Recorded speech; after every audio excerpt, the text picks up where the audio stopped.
Hey everybody, Daniel Char here, and in this video, I'm going to share with you the difference between a standalone mortgage and a collateral mortgage. Let's take a look.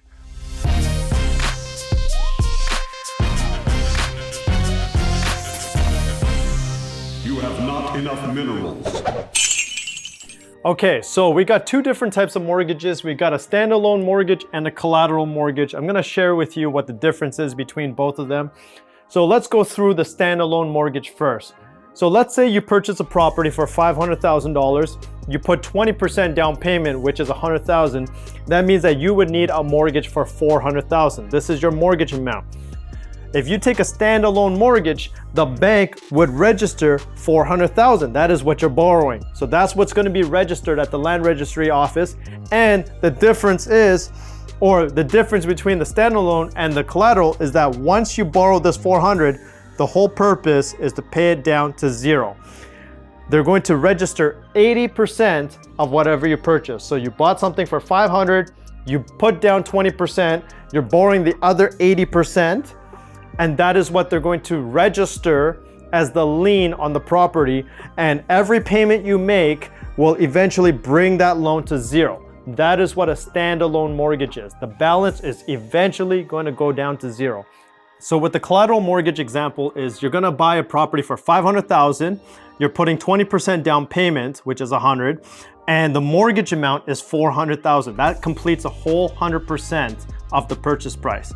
But instead of registering $400,000, just like a standalone, the bank can actually register up to 125% of the purchase price. And why would you do that? Well, that means that you can have an infinite amount of circulating or readvanceable money for a line of credit. So if you have a home equity line of credit or a HELOC, that means that you have something called the collateral mortgage. So the difference is a standalone mortgage, the bank would only register what you're borrowing. So if you're borrowing $400,000, that's what the bank registers. And at the end of the amortization schedule, you're gonna pay that down to zero. With the collateral mortgage, they would actually register up to 125% of whatever you purchase, and the difference of the amount can be used as a line of credit or a credit card or another mortgage product, and you can use it as many times as you want. It's a ReAdvanceable loan, so every time you pay it down, you can reuse it. So if you have a home equity line or a HELOC, that is a collateral mortgage. Also, somebody who would want a standalone mortgage is usually shopping for the best rates because at the end of their term, they might want to switch their mortgage to another mortgage provider. Somebody who's looking for a collateral mortgage is looking for a long-term relationship with their current bank. So when the bank registers 125% of the purchase value of your home as a lien, it takes time for the market to actually catch up to the registration amount. So that means that you're going to have a long-term relationship with this bank.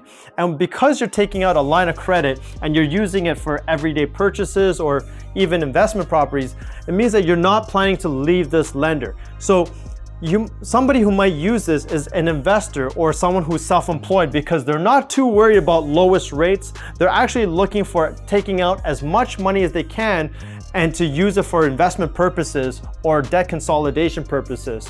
I would compare a collateral mortgage as to using your house as if it's a credit card, and it could be a double-edged sword. So if you're using the line of credit component of your home for various expenses like you're buying a TV or you're buying cars and depreciating assets, then I would say that that would be a bad decision. But if you're using that extra surplus money for investment purposes, like you're investing in other real estate, you're investing in stocks, and it's providing a much bigger return on investment, then that might be a better decision. So at the end of the day, you have to consider what type of investor you are or what kind of home buyer you are, if you would prefer just going the standard mortgage route or having a collateral mortgage.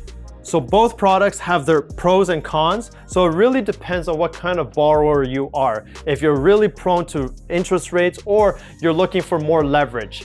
All right, guys, I hope you enjoyed this video in regards to the difference between a standalone mortgage and a collateral mortgage. If you have any questions, please put it down in the comment section below.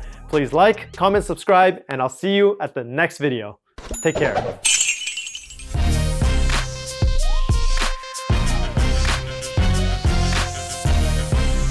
have not enough minerals.